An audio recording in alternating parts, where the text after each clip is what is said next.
ఈ పాదయాత్రలో పాల్గొంటున్న ప్రతి ఒక్కరికి హృదయపూర్వక పాదాభివందనం తెలియజేస్తున్నానండి. ఎందుకంటే ఇంత గొప్ప కార్యక్రమం చేపట్టడం అనేది ఈ సనాతన ధర్మం గొప్ప విషయమే. మనం హిందువుగా పుట్టడమే పూర్వజన్మ సుకృతంగా భావించాలి ప్రతి ఒక్కరు.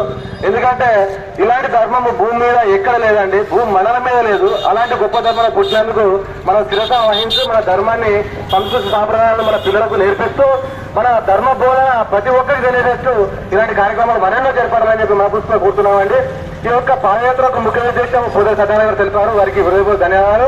ఇలాంటి కార్యక్రమాలు మరెన్నో చేపట్టాలని చెప్పి మనస్ఫూర్తిగా కూర్చున్నామండి. మీకు స్వాగతం తెలపడానికి సుతా మేము 6 నిమిషాలు ఇట్నే ఉంటాము. అదేవిధంగా ఈ యొక్క పాదయాత్ర యొక్క ముఖ్య ఉద్దేశం ఏంటనగా మత మార్పులను అరికట్టాలి, మన సనాతన ధర్మం గొప్పతనాన్ని ప్రతి ఒక్కరికి తెలియపరచాలి, మన పిల్లలకు బోధించాలి, గోహత్యను నివారించాలి. ఇలాంటివి ఎన్నో ఉన్నాయండి.